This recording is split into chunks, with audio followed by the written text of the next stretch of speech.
Bienvenidos chicos y chicas a una nueva clase de lenguaje y comprensión de lectura preuniversitario popular Antumap. Como siempre ya saben las reglas, hoy día también tenemos hartos ejercicios, así que a participar mucho a través del chat. Para comenzar, como siempre, ¿cómo se sienten al inicio de la clase del día de hoy en esta escala de béisbol? ¿Cómo llegan de ánimo, de energía a la clase del día de hoy?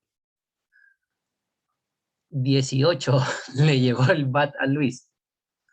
Yo me pegué la media siesta, así que vengo como el número 22, como así como levantándome recién, como cachando nada todavía.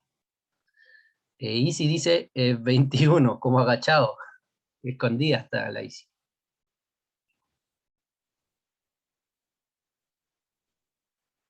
11, muriendo de sueño.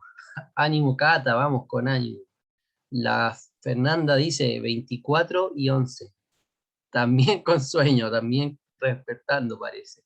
John igual el número 24, cara normal, medio cansado, no sé. Génesis el 22, excelente Génesis, igual que yo, viene como con cara de, no sé, como despertando recién. O, no sé, con sueño, cansado.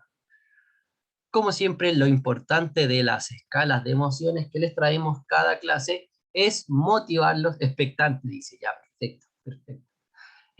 Como siempre, lo importante de la escala de emociones es motivarlos, transmitirles energía, motivación, ganas, esperanza y sobre todo disposición a aprender. Ojalá que lo pasen bien en la clase, que se les haga amena, que se les pase rápido, que la disfruten o por último que la aprovechen, que sientan que aprenden durante la clase, ¿ya?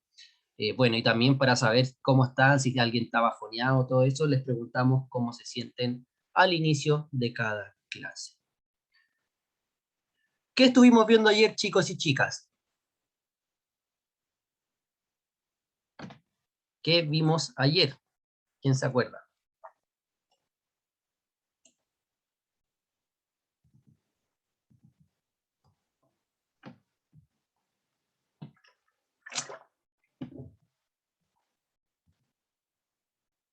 ¿Nadie? ¿Qué vimos ayer? ¿No?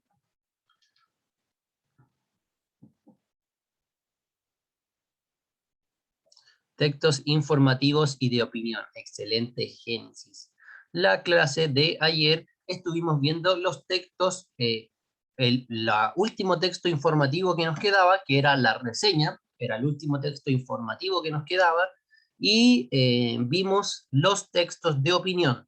Todo esto dentro de los textos periodísticos o de los textos que son publicados en los medios de comunicación masiva. Bien.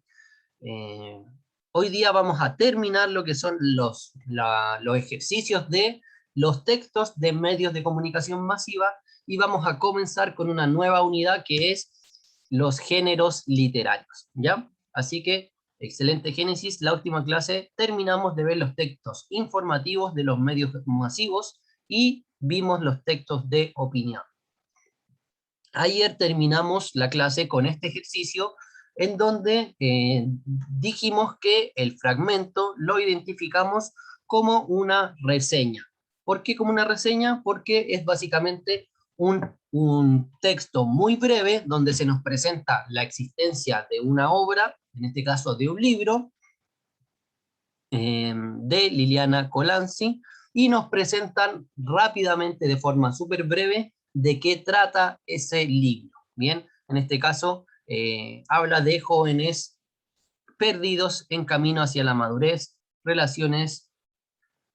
eh, relaciones quebradas, la intensidad dramática de las decisiones, que más tarde serán temas. Despliegan historias bien logradas que demuestran una singular madurez en el tratamiento del relato breve. Básicamente nos presentan que este libro es un libro de cuentos, relatos breves, bastante bien desarrollados, así que no nos informa mucho más, no nos dice si el libro es bueno o malo, simplemente nos informa sobre la existencia de una obra, en este caso un libro de cuentos, de 7 cuentos. Así que esa era una reseña. Vamos con el siguiente ejercicio. tenemos el texto 6, que dice: lo primero que se nos venía a la cabeza era el fin del mundo. El cielo cambiaba constantemente de color y las estrellas parecían caer. A las 3:35 horas de la madrugada del día sábado 27 de febrero, todo el centro sur de Chile fue afectado por un terremoto de 8,8 grados en la escala Richter, siendo el segundo más fuerte de la historia del país después de los 9,5 que sufrió Valdivia el año 1960. Muchos de los chilenos ya dormían a esa hora, otros no dormían, ya que era hora de fiestas donde muchos jóvenes y adultos asistían a pubs y discotecas. Acá, en Santiago de Chile, segundos antes de comenzar el movimiento, se fue la energía eléctrica, quedándonos sin iluminación.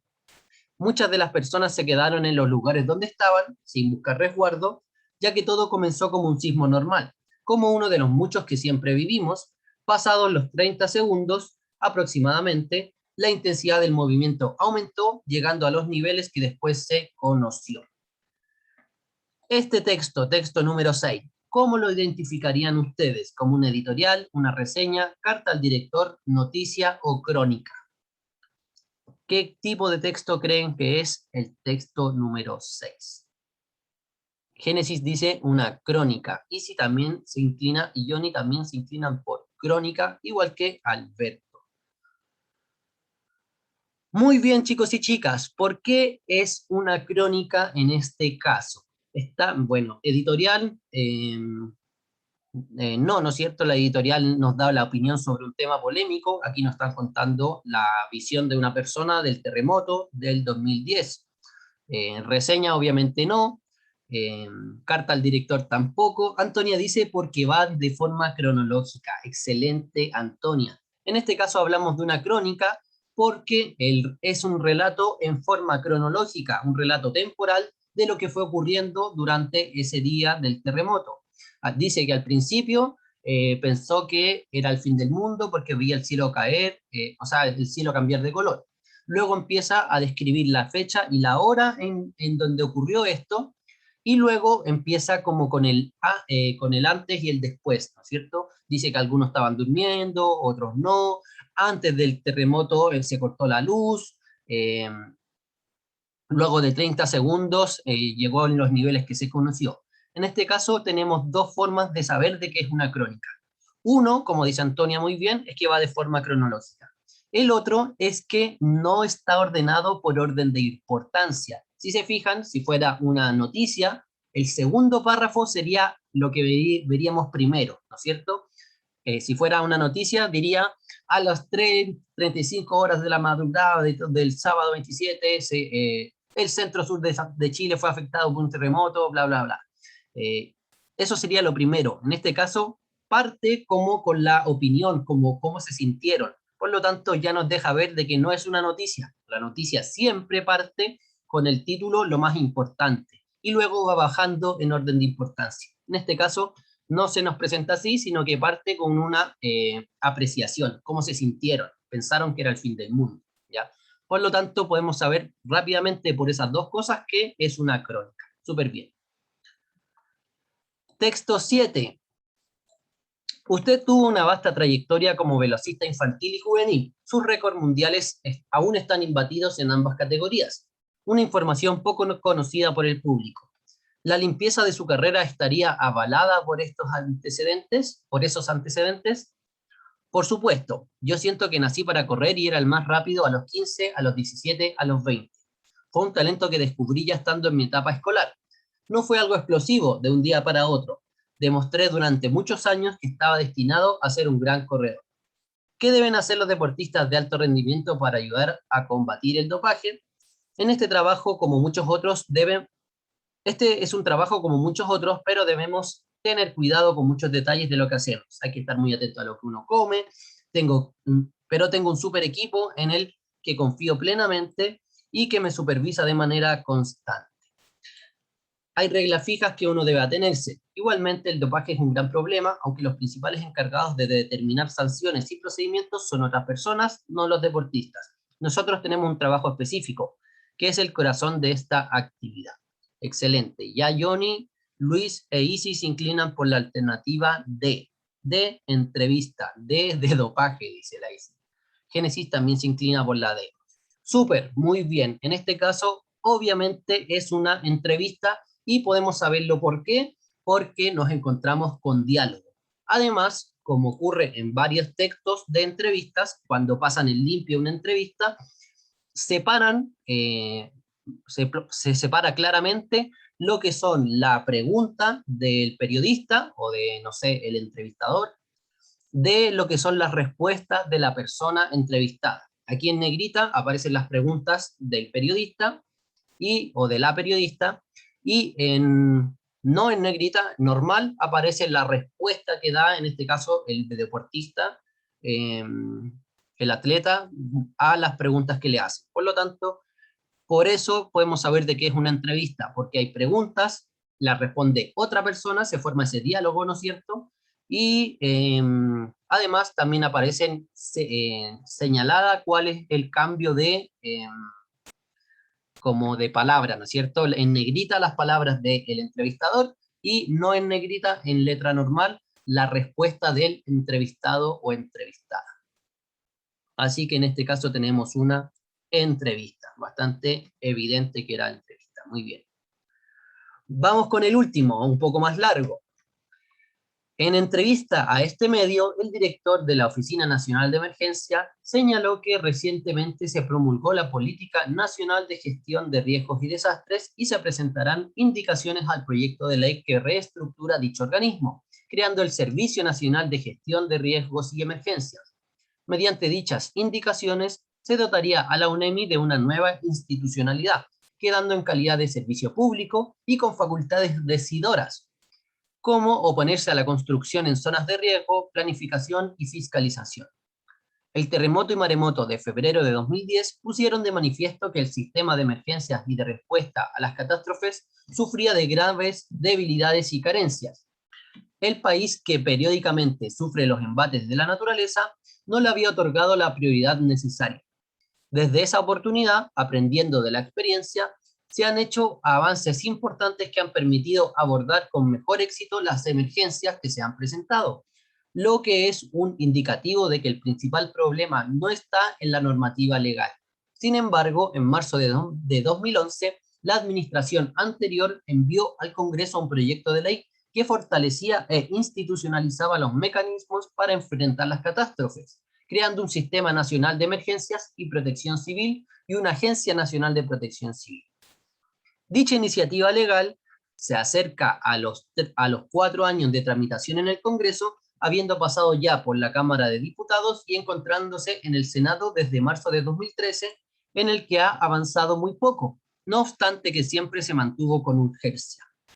Considerando el tiempo transcurrido, ya debió ser despachado. Es a este proyecto que el actual gobierno presentará indicaciones, que incluyen hasta cambiar el nombre del organismo que se crearía. Sería lamentable que ello tuviera su origen en una determinación de cambiar todo lo hecho en la administración anterior. Las políticas públicas deben tener continuidad en el tiempo, y si el proyecto había tenido un importante avance con el concurso de todos los partidos políticos en el Congreso, resulta difícil comprender la necesidad de introducir grandes innovaciones a estas alturas de la tramitación. Como que tiene apreciaciones personales igualmente, dice la Antonia. ¿Con qué alternativas se quedarían en este texto? Editorial, reseña, carta al director, noticia o crónica. Génesis dice carta al director, al igual que la Antonia. C de Cristo Rey. Y si también dice la C, carta al director. Bien, en este caso, si nos recordamos la clase de ayer, la clase pasada, teníamos que obviamente esto corresponde a un texto de opinión. Aparecen opiniones, sobre todo al final del texto, en el último párrafo, podemos decir que cuando dice ya debió ser despachado, sería lamentable que ello tuviese un origen, bla, bla, bla, bla. Resulta difícil comprender la necesidad de introducir grandes innovaciones. Todo eso nos muestra que están opinando. Son opiniones respecto de un tema. En este caso, las transformaciones, ¿no es cierto?, las indicaciones que se le quieren hacer al proyecto que ya lleva varios años en el Congreso. Por descarte dice la Cata la C. La verdad, chicos y chicas, yo me quedo con la alternativa A en este texto. Yo digo que es más bien una editorial en vez de una carta al director. ¿Por qué? Cuando vimos ayer la carta del director, dijimos que habían como dos restricciones o dos condiciones que se deben cumplir. Una es que no ofendan a nadie, o sea, que no ofendan directamente, insulten a alguien. Y la otra era la extensión. Y por ahí esto se queda un poco largo para hacer una carta al director. Generalmente la carta al director, yo diría a lo más como 2 párrafos, pero ya 3 párrafos, esto es una hoja completa. Para que en el diario publiquen una carta tuya así de larga, está muy difícil. Generalmente si uno manda una carta así, no te la van a publicar en el diario porque es muy larga, es como poner una página entera y los diarios tienen que poner de todo, comerciales, anuncios, entonces es un espacio muy grande para hacer una carta al director. También tenemos, para identificar que se trata de una editorial, la siguiente estructura que vimos en la clase pasada, que era presentación del problema, análisis y opinión. En este caso, la editorial, bueno, obviamente no está la firma. Si hubiera dicho abajo el Mercurio, todos me hubieran dicho editorial. O si me hubiera dicho, no sé, Juan Pérez, todos hubiéramos dicho, es carta al director porque la firmó Juan Pérez, ¿ya? En este caso, obviamente, no nos ponen la firma, ¿ya? Pero sí sabemos que es un texto muy largo y que tiene una estructura súper establecida. Nos presentan el tema, analiza el tema, ¿no es cierto?, de toda la contingencia y el funcionamiento de la ONEMI, y luego,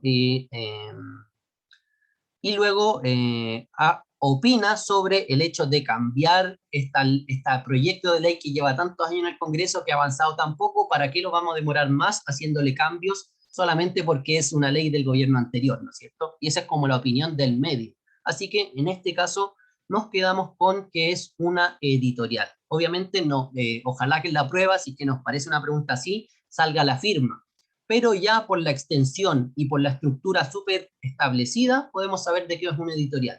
Y podemos descartar la carta al director por lo mismo, es muy larga para hacer una carta al director. Las demás alternativas no estaban no tenían nada que ver. Noticia, crónica, reseña, no. Ya cuando nos aparece la opinión en el último párrafo, podemos saber que es un texto de opinión. Y por la extensión y la estructura rígida, sabemos que es una editorial más que una carta al director. Excelente, chicos y chicas, con este ejercicio terminamos lo que son los textos periodísticos de opinión y cerramos los medios de comunicación masiva. Bien, ahora espero que les haya quedado súper claro. Cualquier duda, consulta, si es que les quedó algo que no quedó muy claro, nos dicen para ver, porque tenemos algunas clases como comodines a fin de año que podríamos revisar algunas cosas que ustedes tengan dudas o que no recuerden o que no hayan entendido muy bien. Así que ahí, no sé, nos pueden escribir en el foro, profe, podría ser otra clase de esto que no quedó muy claro, o podemos repasar esto, etc. ¿Ya? Ahora vamos a comenzar con los textos literarios. Cuando hablamos de textos literarios, nos referimos a 3 grandes géneros: género lírico, género narrativo y género dramático. Esos son los 3 grandes géneros literarios que existen. Cuando hablamos de textos literarios, nos referimos obviamente a la literatura. Quiere decir que son textos de ficción. A eso nos referimos sobre todo con los textos literarios, a textos de ficción. Para empezar, cuando hablamos de la literatura en general, es una acción comunicativa particular que crea ficción mediante lenguaje verbal. Sobre todo la literatura se caracteriza por crear ficción mediante lenguaje verbal. ¿Qué hace Bob Esponja? Ahí pregunta la Cata. Bob Esponja es un personaje de ficción también. Obviamente no es una literatura, no vamos a encontrar el cuento o la novela de Bob Esponja, pero también es un personaje de ficción que vive en un mundo ficticio, ¿no es cierto? Tiene amigos y todos los, básicamente cumple una estructura literaria. Personajes que realizan acciones en un contexto determinado. En ese caso sería una narración, obviamente es una serie de monitos, pero también cumple con las características de ser un personaje de ficción. Por eso está ahí como metido, medio colado, pero bueno. Además que toda la diapo está ambientada en el mundo de Bob Esponja, por eso. Entonces, lo fundamental de la literatura es que crea ficción mediante el lenguaje verbal. Ahí cuando tenemos lenguaje verbal sí entiendo la pregunta de la Cata, no tiene mucho que ver Bob Esponja porque obviamente no es lenguaje verbal, es audiovisual, pero bueno. El soporte físico de la comunicación literaria es el texto literario, la obra como tal, ¿ya? El soporte físico que permite la comunicación literaria es un cuento, un poema, un drama, una novela, etcétera, etcétera. Es básicamente un libro escrito, una novela, un cuento, el guión de una obra de teatro, etcétera, etcétera.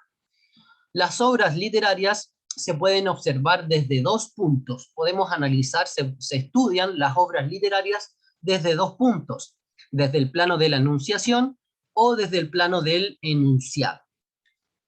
Cuando hablamos del plano de la enunciación es el acto de decir algo o escribir algo en este caso, ¿ya? Cuando hablamos del plano de la enunciación, corresponde a la obra literaria como proceso de producción literaria. Es su contexto.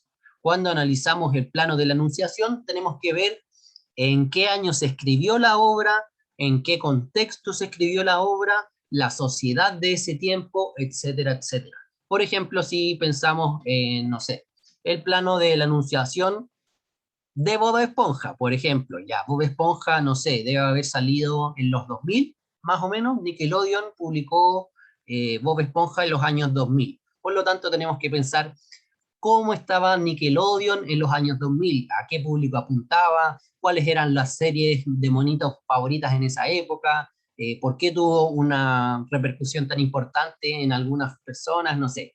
Pensamos más básicamente en el proceso de producción literaria. Cuando, no sé, si analizamos Don Quijote, tenemos que pensar en cómo era España en ese tiempo, en cómo Miguel de Cervantes vivía, cuáles eran las novelas de esa época, qué era lo que pegaba en ese tiempo. En ese tiempo lo que más había eran, o lo que venía como que ya se estaba acabando el boom de las novelas de caballería. Y sale Miguel de Cervantes con esta novela que es como de caballería, pero absurda, ¿no es cierto? Por lo tanto, cuando analizamos desde el plano de la enunciación, tenemos que ver qué era el contexto del emisor cuando escribió esa obra, esa novela, cuento o guión de teatro o poema, ¿ya? Por otro lado, tenemos el plano del enunciado. Cuando hablamos del enunciado nos referimos al texto, a la obra en sí, ¿ya? El plano del enunciado corresponde a la obra literaria como producto terminado, es decir, el texto en sí mismo. Dentro de la literatura se nos presentan dos situaciones comunicativas particulares y entrelazadas. Tenemos dos situaciones comunicativas. Una va a ser la comunicación real, que está ligada al contexto, en donde tenemos un emisor real, un mensaje que va a ser la obra literaria y un receptor real que va a ser el lector. Por ejemplo, sigamos con el ejemplo de Don Quijote. El emisor real de Don Quijote es Miguel de Cervantes. El mensaje es la obra Don Quijote. Y el receptor real va a ser el lector. Cualquier persona, cualquiera de nosotros, de nosotras, cuando leemos Don Quijote, nos convertimos en el receptor real de ese texto, ¿ya? De esa obra literaria. Esa es la primera situación comunicativa de los textos literarios, que es como lo que ocurre con cualquier obra. El emisor escribe la obra y nosotros, los lectores, leemos esa obra, ese texto. Esa es la situación comunicativa real. Y luego tenemos dentro de la situación comunicativa real una segunda situación comunicativa llamada comunicación ficticia y que está ligada al texto. Ocurre como dentro del mismo texto. Y tenemos que dentro del texto, al interior del mensaje, al interior de la obra, tenemos un emisor ficticio que es lo que conocemos, por ejemplo, como narrador. Es la persona que nos narra los hechos dentro del libro. No necesariamente el autor va a escribir el libro como si él lo estuviera hablando, como si él fuera la persona que narra. A veces lo narra desde un personaje, a veces lo narra en modo Dios, que es como cuando conoce todo lo que va a pasar. Entonces, el emisor ficticio es el narrador de dentro de la obra literaria. Luego, el mensaje no va a ser el libro en sí, sino que va a ser el mundo literario creado, ¿ya? Tomando de nuevo el ejemplo de Don Quijote, el emisor ficticio no es Miguel de Cervantes, sino es la voz que nos va explicando todo lo que va ocurriendo a Don Quijote y Sancho Panza. El mensaje va a ser el mundo literario, ese mundo ficticio de donde vive Don Quijote, donde la gente, no sé, está Dulcinea, están los molinos, no sé, las diferentes aventuras que va pasando Don Quijote, ¿no es cierto? Ese sería el mensaje, el mundo creado, el mundo ficticio creado. Y por último, toda obra literaria tiene un receptor ficticio o también llamado receptor ideal, que es la persona como modelo a la cual está dirigida el libro. En ese tiempo, como les acabo de mencionar, lo que más la llevaba en esos momentos eran los libros de caballería, las novelas de caballeros andantes, en donde todo era perfecto, siempre eran como películas de acción, digamos, donde siempre el caballero mataba al monstruo, rescataba a la jovencita y se quedaba con el reino, ¿no es cierto? O se quedaba con la espada, con el tesoro, siempre tenían final feliz. Esa era como la estructura de ese tiempo. Es como el público objetivo, exacto, Antonio.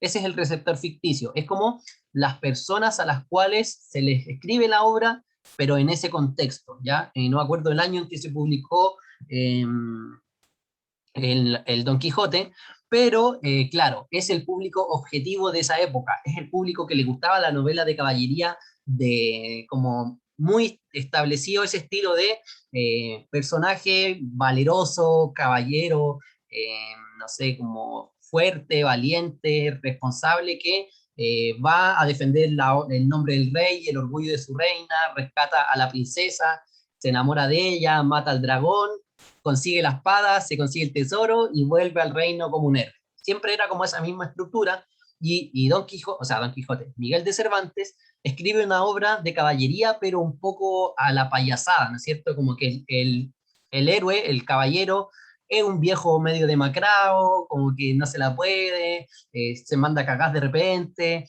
después se vuelve loco y termina siendo el caballero su escudero. Entonces cambia la estructura típica de las obras para llegar a un público objetivo, que es en este caso esos lectores de libros de caballería tal cual, ¿ya?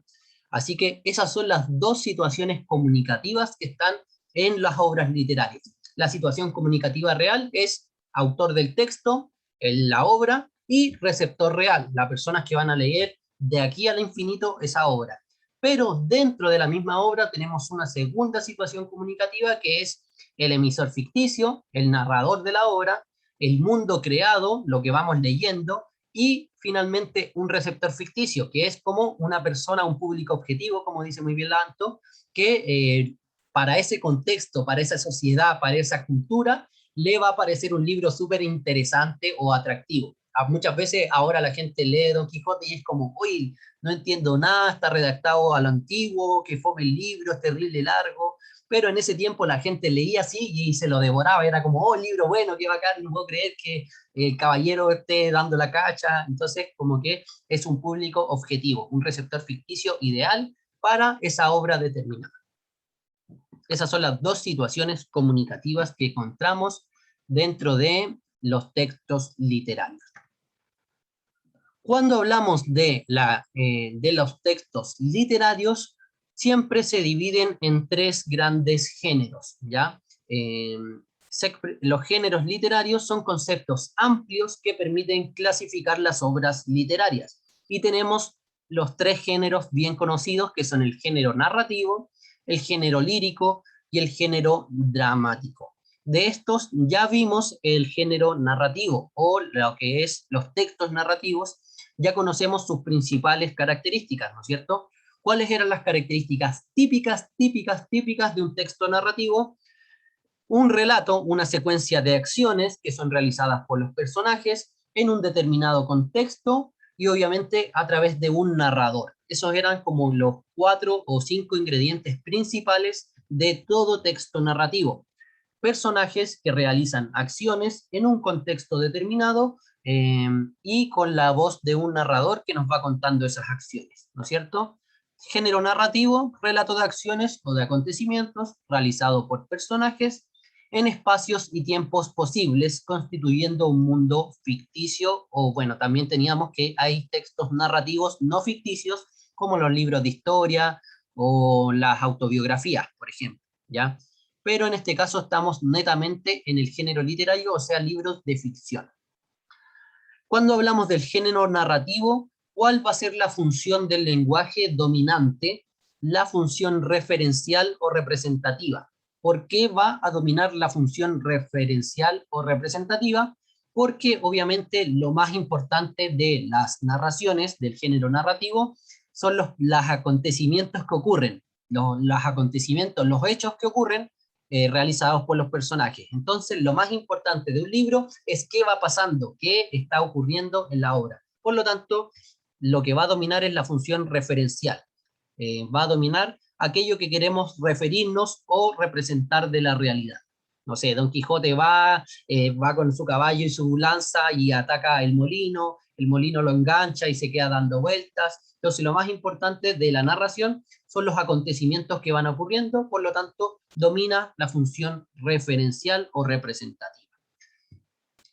¿Y quién va a ser el emisor del texto narrativo? El narrador de la obra, que no es igual al autor del texto, ¿ya? El autor del texto es quien escribió el texto, pero dentro de la obra no necesariamente el autor escribe con su propia voz, puede tomar la voz de otra persona, puede tomar el narrador omnisciente, es decir, una persona que sabe todo lo que piensan los personajes, sabe en el pasado, en el futuro, etcétera, o puede ser un narrador objetivo, como que ve desde una cámara y va contando lo que va pasando. Puede ser un narrador personaje incluso, que está dentro de la obra y nos va narrando lo que pasa. Así que el emisor de los acontecimientos que se van relatando es el narrador. Además, tenemos que también va a haber una función secundaria en todos los géneros literarios, que es la función poética.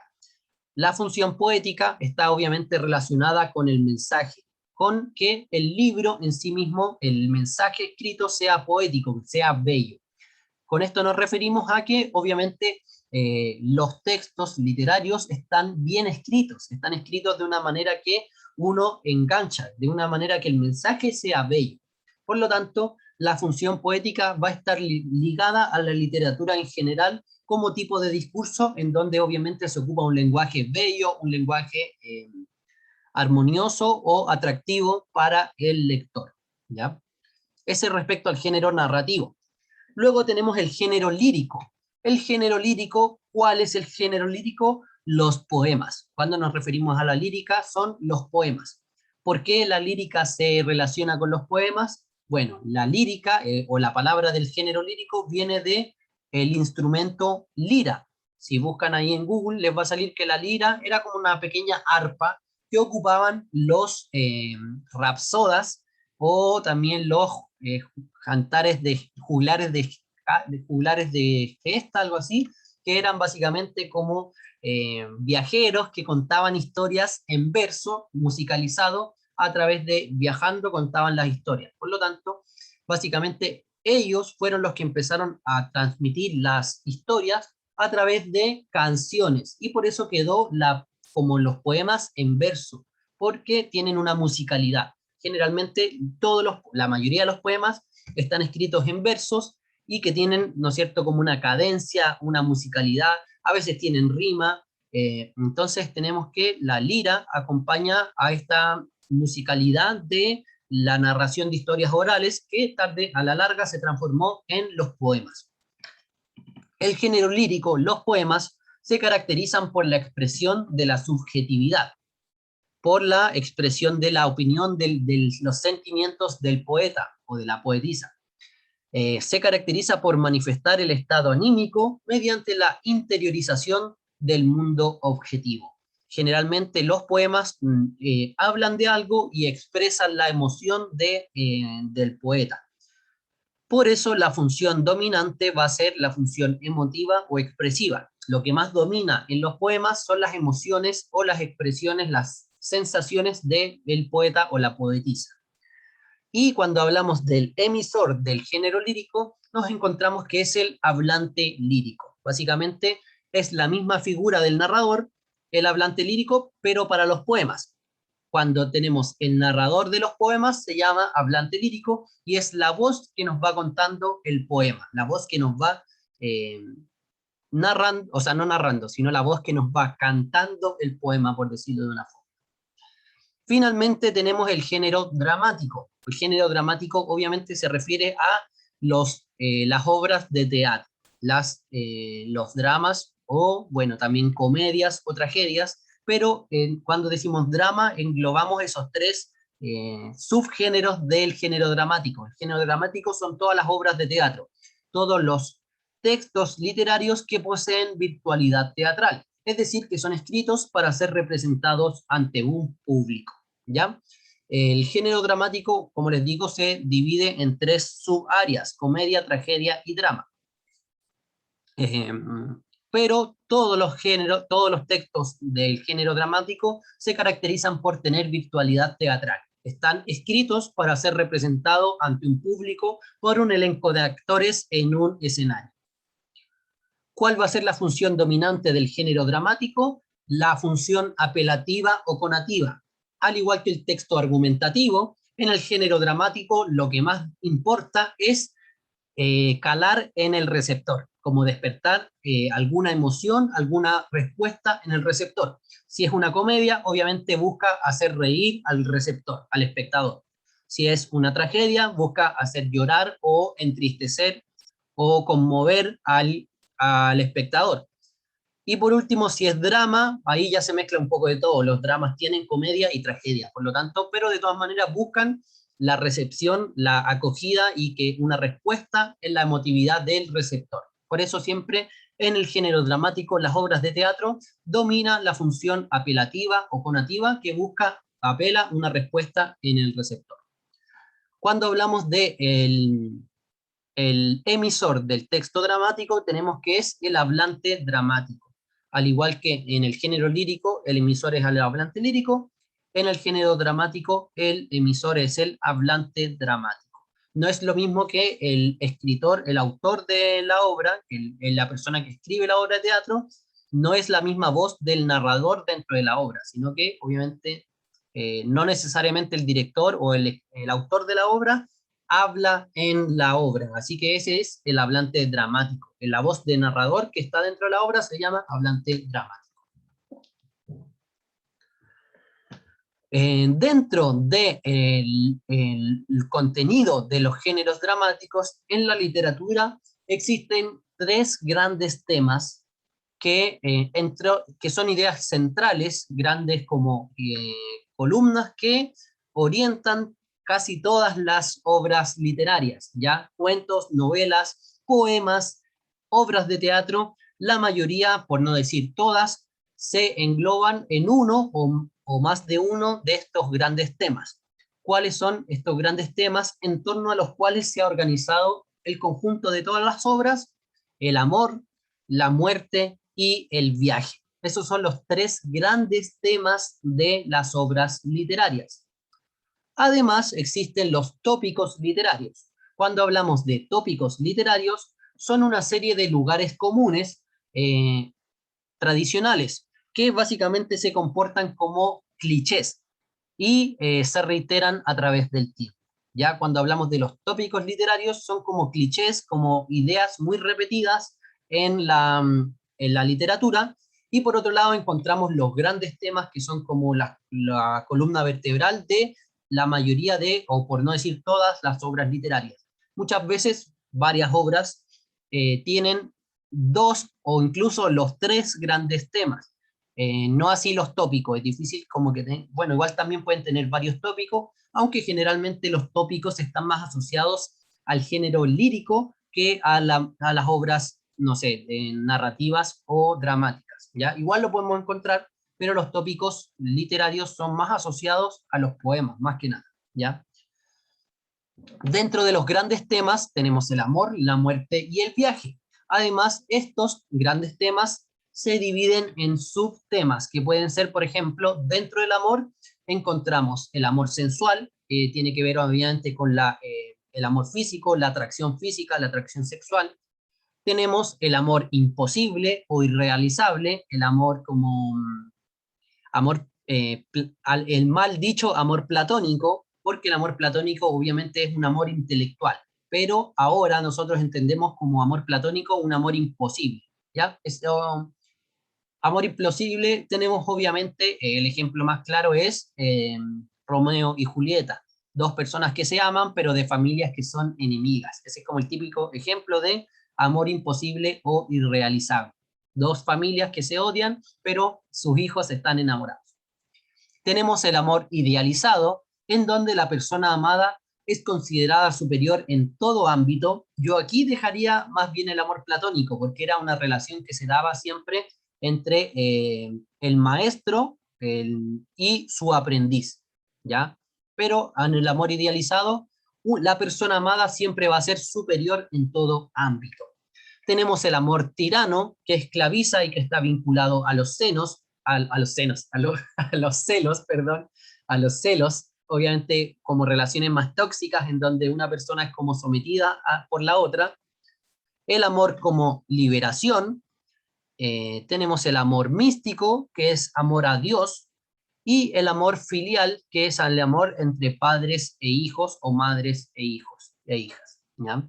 Amor filial viene de fili, en griego significa ni, así que amor filial viene de amor a padres e hijos, entre padres e hijos o madres e hijos. El segundo gran tema es la muerte. La muerte física se puede considerar también como un último viaje. Está vinculado a sentimientos de desesperanza o pérdida. Obviamente es típico que en las obras literarias, incluso, no sé, en los animes, en las series, teleseries, se muere un personaje y es como, oh, se murió este personaje, no puede ser, y uno queda así como choqueado. La muerte es uno de los grandes temas que está presente en toda la literatura desde los inicios y todavía. ¿Cierto? Todavía, no sé, matan un personaje y uno queda como, oh, no puede ser, como, oh, la serie buena, o la serie me dejó para adentro, etc. Por último, tenemos grandes temas como el viaje. Dentro del viaje encontramos el viaje físico, el desplazamiento de un lugar a otro, como los hobbits caminando desde la comarca hasta Mordor, ¿sí? El viaje a los infiernos, al infierno mismo o referido a pésimas vivencias pasadas. Ahí el típico ejemplo de viaje a los infiernos es El infierno de Dante en la Divina Comedia. Excelente libro, muy buen libro, recomendado, El viaje al infierno. Dante describe su viaje al infierno y se encuentra con muchas figuras públicas de la época, mete en el infierno a los papas, reyes, no sé, diferentes figuras públicas de ese tiempo y explica por qué lo están castigando de esa manera, qué acciones cometió en la tierra para ser castigado de esa forma. Excelente libro, yo me lo leí cuando chico y me encantó. El viaje interior, que es un traslado mental o subjetivo vinculado al crecimiento. Muchas veces el viaje interior está asociado a un viaje físico, pero se refiere más que nada a un desarrollo emocional, psicológico, ¿ya? Viaje interior sería una transformación personal, un crecimiento mental. Tenemos el viaje mítico, que implica el regreso al inicio del mundo o la vida humana. En este caso, viaje mítico, también lo podemos encontrar en las fábulas que nos explican, o las leyendas que nos explican el inicio o la explicación de los pueblos para el origen del mundo. Ahí tenemos el viaje mítico. Y por último, el viaje iniciático, mediante la superación de pruebas o etapas, paso de un periodo o época de la vida a otra. Viaje iniciático puede ser, sobre todo, se da en el cambio de la adolescencia a la adultez. Es como típico que, no sé, como sale, no sé, a ver, pucha, no se me ocurre un ejemplo en particular, pero viaje iniciático sería una persona que sale del pueblo siendo niño y vuelve siendo un hombre, como que es un viaje iniciático. Se da mucho también en las culturas aborígenes que como que a tal edad tienen un ritual para que dejar de ser niños y pasan a ser hombres, ¿ya? Eso respecto a los grandes temas. Luego tenemos los tópicos. Los tópicos literarios, como les dije recién, son grandes, son lugares comunes, ideas repetidas o clichés que se reiteran a través del tiempo. Tenemos el tópico más conocido, el carpe diem, aprovechar el día o aprovechar la vida en general, como aprovechar el momento. Colige Virgo Rosas, que significa del latín coge mujer las rosas, coge mujer las rosas, muchacha coge las rosas. Colige Virgo Rosas es un tópico que nos invita a aprovechar la juventud, pues es breve. El tópico de Cóligo Virgo Rosas básicamente nos dice como disfruta tu juventud, aprovecha que eres joven, aprovecha que eres, que no sé, como que eh, ahora estás en una buena condición física, porque eso va a durar poco, en unos años más te van a salir canas, te va a costar caminar, te van a doler las rodillas con el frío, así que disfruta tu juventud porque es pasajera, es breve. Ese es el tópico Colige Virgo Rosas. Aprovechen su juventud, chicos y chicas. Tenemos locus amoenus, del latín lugar ameno, que nos habla de un lugar paradisiaco ideal. Esto se dio mucho en el tiempo de la ¿cómo se llama?, del Renacimiento, donde mucha gente dejó la vida en las ciudades para ir a vivir en el campo, con las ovejas, en un precioso prado, con agua fresca, con una sombra ideal, y como que nos hablan todo el rato de que el lugar es perfecto, un lugar paradisíaco o ideal. Beatus Ille, el tópico Beatus Ille, significa feliz aquel. Es un poco como envidioso el Beatus Ille, porque es como feliz aquel que disfruta de, no sé, la libertad mientras que yo estoy casado. O feliz aquel que puede viajar por el mundo, yo no puedo porque, no sé, tengo una casa aquí y tengo que mantener este negocio. Siempre el Beatus Ille nos dice que hay una persona que es muy feliz y demasiado feliz en su forma de ser, como que tiene todo lo que quiere o necesita esa persona. Tenemos ubi sunt o dónde están, que son preguntas sobre qué ha pasado con aquello que existió y ya no está. El Beatus Ille es muy simple, o sea, el ubi sunt, ¿dónde están?, es muy parecido a la Edad de Oro, se parece mucho al que aparece más abajo, que es la Edad de Oro, donde siempre se dice que antes el tiempo pasado era mejor. La Edad de Oro también es similar, nos habla de una visión idealizada de alguna época en que todo era bueno y todo era perfecto, ¿ya? La Edad de Oro nos dice que antes todo era mejor. Ubi sunt, ¿dónde están?, es un poco más con preguntas, siempre con preguntas, es como, ¿dónde están los caballeros que ponían una capa en el barro para que la doncella pasara sin mancharse los pies? ¿Dónde están los caballeros que enfrentaban monstruos y combatían los delincuentes y los piratas solamente por el honor y la gloria de ser reconocidos como caballeros? ¿Dónde están aquellas doncellas que escondían su mirada y no provocaban a los hombres, etcétera? No sé, como que siempre habla de dónde están y con preguntas llama a un tiempo o a personas o cosas que ya no están en el pasado. ¿Dónde están esos verdes prados, esos grandes parques que ahora están cubiertos por cemento y no queda nada, por ejemplo? Tenemos el tópico de falsa modestia, que es una manifestación de humildad aparente. El creador en relación a su obra para ganarse la benevolencia de los lectores u oyentes. Esa es como una falsa modestia, es decir, cuando los autores presentaban sus obras como las mejores, pero como no las mejores, pero que en verdad querían decir que eran las mejores. Y por último tenemos el tópico de El mundo al revés, que nos habla de un mundo donde todo ocurre de lo contrario a lo que es esperado, ¿cierto? No sé, como un mundo donde los perros maullan y los gatos ladran, donde, no sé, como que todo es al revés. Ese es el mundo al revés, obviamente, donde todo es al revés. No tiene mucha explicación. Bien, chicos y chicas, hablé mucho, así que vamos con ejercicios. tenemos diferentes características y ustedes me van a decir en qué, a cuál de los tres géneros dramáticos corresponde la característica, ¿ya?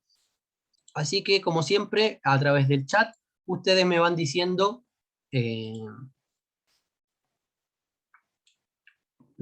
para qué género corresponde la característica. Género narrativo, género lírico o género dramático. Vamos con la característica número 1. Predomina la función conativa del lenguaje. ¿En cuál de los tres géneros predominará la función conativa del lenguaje? Género narrativo, género lírico o género dramático, chicos y chicas. Y si Génesis, Cata, se la juegan por el género dramático. Función, predomina la función conativa del lenguaje. Excelente, chiquillas. Cuando hablamos de la función conativa o apelativa del lenguaje, es la función que busca repercutir, generar una reacción en el lector o en el espectador en este caso, porque obviamente son textos hechos para ser representados en una obra de teatro. Así que nos quedamos con que dominará la función conativa en el género dramático. Así, al igual que en los textos argumentativos, en el género dramático se busca generar una respuesta, generar una reacción en el receptor.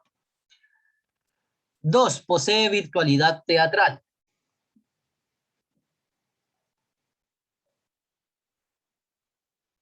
¿Cuál de los tres géneros posee virtualidad teatral? Nuevamente nos quedamos con el género dramático. Las obras dramáticas, los guiones de teatro, son escritos para ser representados en un escenario frente a un público. Así que la virtualidad teatral, obviamente el teatro está asociado al drama. Así que nos quedamos con género dramático, posee virtualidad teatral. Puede ser representado ante un público. Característica 3. El emisor ficticio refiere los acontecimientos. El emisor ficticio refiere los acontecimientos. Aquí los quiero y las quiero ver. Génesis dice el género narrativo. Y si Johnny también se inclinan por el narrativo. La Cata, ¿por cuál se inclina?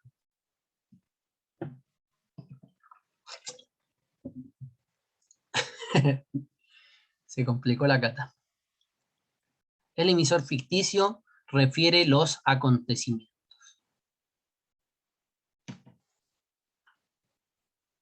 Ah, sí, 1.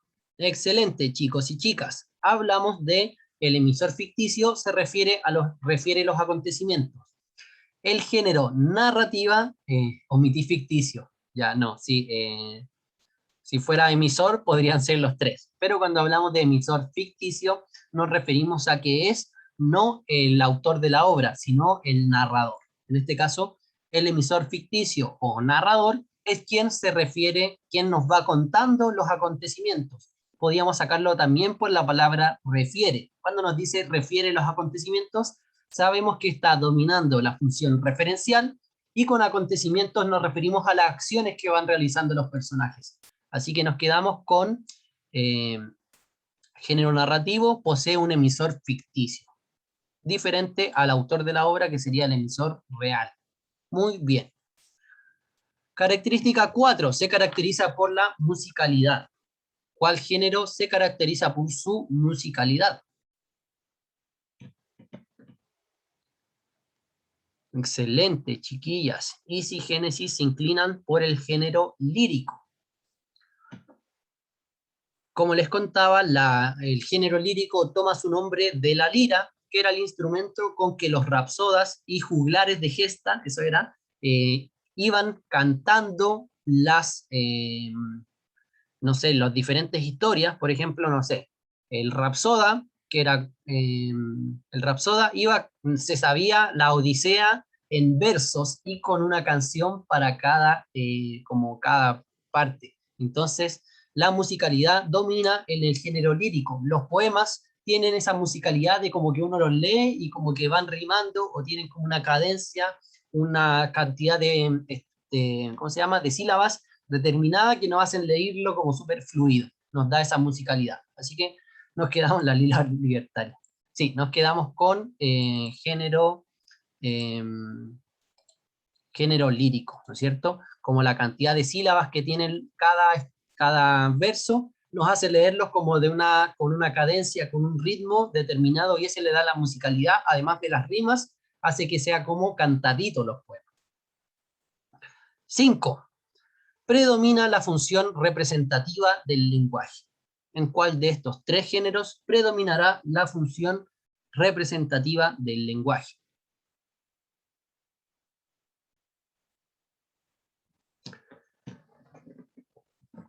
Isi y Cata se la juegan por el género narrativo.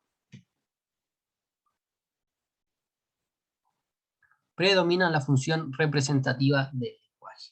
Excelente, chiquillas. Nos quedamos con que el género narrativo nos narra acciones, por lo tanto, lo que más domina va a ser la función representativa, aquella función que nos habla de la realidad del mundo ficticio, nos va contando qué es lo que ocurre, nos representa o refiere a lo que va ocurriendo dentro del mundo ficticio. Así que nos quedamos con el número 1. Además de la función representativa, ¿qué función va a ser como la segunda que domina en los textos narrativos, líricos y dramáticos?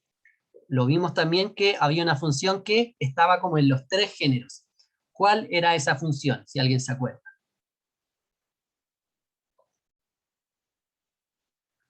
¿Cuál era la función que estaba presente en los tres textos? ¿Apelativa, dice la Cata? No. La apelativa, como vimos en la pregunta 1, era la que dominaba en el género dramático. Había una función que estaba presente en los tres géneros. ¿Nadie la recuerda? ¿Nadie descargó el PPT y va a volver? Bien, la función que como secundaba, que era como que la encontrábamos presente en toda la literatura en general, era la función poética, que se refiere a la belleza del lenguaje, que el lenguaje que la obra esté bien escrita, sea bella. Eso lo veíamos aquí. La función poética está ligada a la literatura en general como tipo de discurso. La literatura se caracteriza por ser obras bonitas, como bien escritas, en donde el mensaje está escrito de forma bella. A eso se refiere la función poética. 6, vamos con la 6. Se manifiesta a través de monólogo, soliloquio y diálogo. Profe, ¿nos deja poner los stickers? Sí, obvio. Anotar, la función anotar, ponen estampar y ponen tickets. No hay ningún problema. No me llenen todo, no avance más rápido, sí, vamos en el 6. En las funciones del Zoom, abajo les puede salir anotar. No sé si, a ver, voy a ver si está abierto para todos. Bien, ahí la Cata ya puso su ticket, excelente. En el Génesis también se inclina por el género dramático. Muy bien, chiquillas, cuando hablamos de que se manifiesta a través de monólogo, soliloquio y diálogo, nos encontramos con el género dramático. El monólogo y el soliloquio son estructuras típicas de las obras de teatro, cuando se queda una persona sola arriba del escenario, hablando y hablando y hablando como que nadie lo interrumpe. Esos son los monólogos, y también pueden ser los soliloquios, dependiendo de qué trate su parlamento. Y obviamente el diálogo es cuando tenemos más de un personaje en el escenario que intercambian conversación. Así que nos quedamos con que el género dramático se manifiesta a través del monólogo, soliloquio y diálogo, pero también encontramos las voces del narrador de la obra, música, etcétera. Así que el género dramático no se manifiesta solamente a través de monólogo, soliloquio y diálogo, sino también a través de, obviamente, el movimiento de los personajes, la voz del narrador, la música, la escenografía, etcétera, etcétera, pero monólogo y soliloquio son típicos de género dramático. Vamos con las abundancia de figuras retóricas o literarias. ¿Cuál género creen que abundan figuras retóricas o literarias?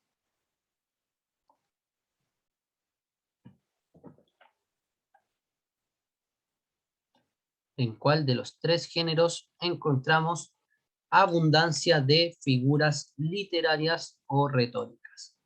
Cata se inclina por el género lírico. Cuando hablamos de figuras retóricas o literarias, nos referimos a ciertas estructuras típicas del género lírico, de los poemas. Por ejemplo, las metáforas, las comparaciones, analogías, sínendoque, hiperbatón, hipérbole. Todas esas son figuras literarias que son formas bellas de manifestar una idea, una comparación, un contraste, etcétera, etcétera. Entonces nos quedamos que las figuras literarias o retóricas dominan en los poemas. Excelente, chiquillas. 8. Entre sus objetivos está la representación ante un público. Facilísimo, ¿no es cierto? Esa es muy parecida a la pregunta 2. Entre sus objetivos está la representación ante un público. Ya sabemos que nos referimos a las obras del género dramático, a las obras de teatro. Esas son las obras que son escritas para ser representadas ante un público y obviamente conmover al público. Apelan a conmover, despertar emociones en ese público. 9. Predomina la función emotiva del lenguaje. ¿En cuál de estos géneros va a predominar la función emotiva del lenguaje? Excelente. Isi y Cata nos comentan que es, Francisca también nos dice que es el género lírico. En el género lírico va a predominar la función emotiva, en donde conocemos las emociones, el mundo interior, la sensibilidad del poeta o la poetisa. Así que va a predominar la función del lenguaje en el género lírico. Muy bien, o sea, la función del lenguaje, la función emotiva del lenguaje. Muy bien, Alberto. 10. Los hechos son relatados en su desarrollo temporal.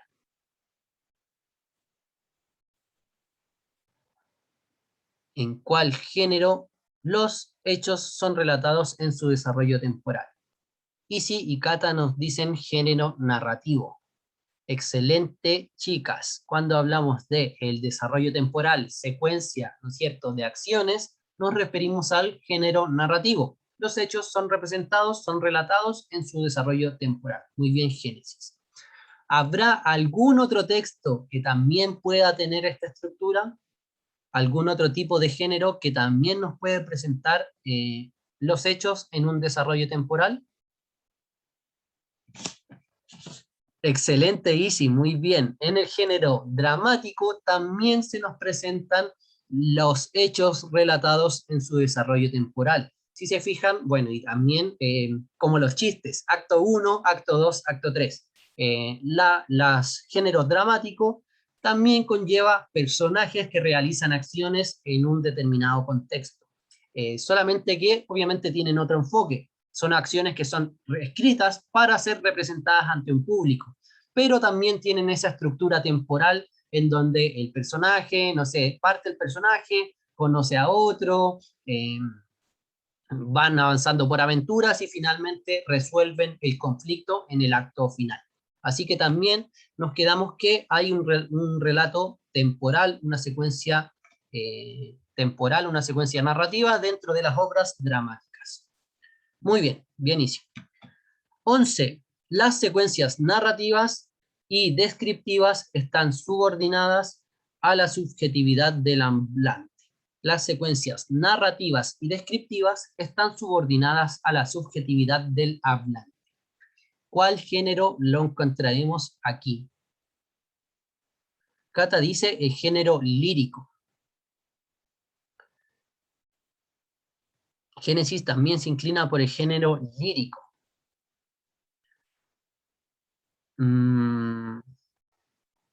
Sí, yo diría que sí, pero creo que hay otro que es más notorio, hay otro género donde esto se da con mayor fuerza.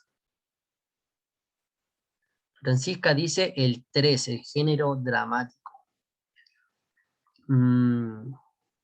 secuencias narrativas y descriptivas están subordinadas a la subjetividad del hablante. Ya. Vamos a ver, aquí yo me inclinaba más por el género narrativo, igual que Alberto. ¿Por qué por el género narrativo? Porque cuando hablamos de secuencias narrativas son las acciones que se van realizando en el tiempo. Y cuando hablamos de secuencias descriptivas, nos referimos a las descripciones, descripciones de paisajes, descripciones de los personajes, de sus vestimentas, de su personalidad, etcétera, etcétera. Por lo tanto, cuando el narrador de un cuento, por ejemplo, nos narra el contexto, nos narra el paisaje, nos narra no sé, la forma de ser de un personaje, está describiendo un paisaje, una sociedad, etcétera, etcétera. Por eso yo me inclinaba más por lo narrativo. Pero la verdad es que también encontramos secuencias narrativas y descriptivas en los poemas y también en las obras de teatro. La verdad es que en las tres se nos dan secuencias narrativas y descriptivas. Ahora, como dice del hablante, sabemos que el emisor del texto narrativo se llama narrador, mientras que el emisor del género lírico y del género dramático se llaman hablante lírico y hablante dramático. Así que, como dice, están subordinadas a la subjetividad del hablante, me quedo también que en el género lírico y género dramático lo vamos a encontrar igual, tanto en las obras de teatro como en los poemas, dependiendo del emisor, del hablante, se nos van a presentar acciones que van ocurriendo como también descripciones, ¿ya? Así que nos quedamos con las tres. Predomina el uso del verso, que ya nos estamos quedando cortos de tiempo. ¿En cuál va a predominar el uso del verso?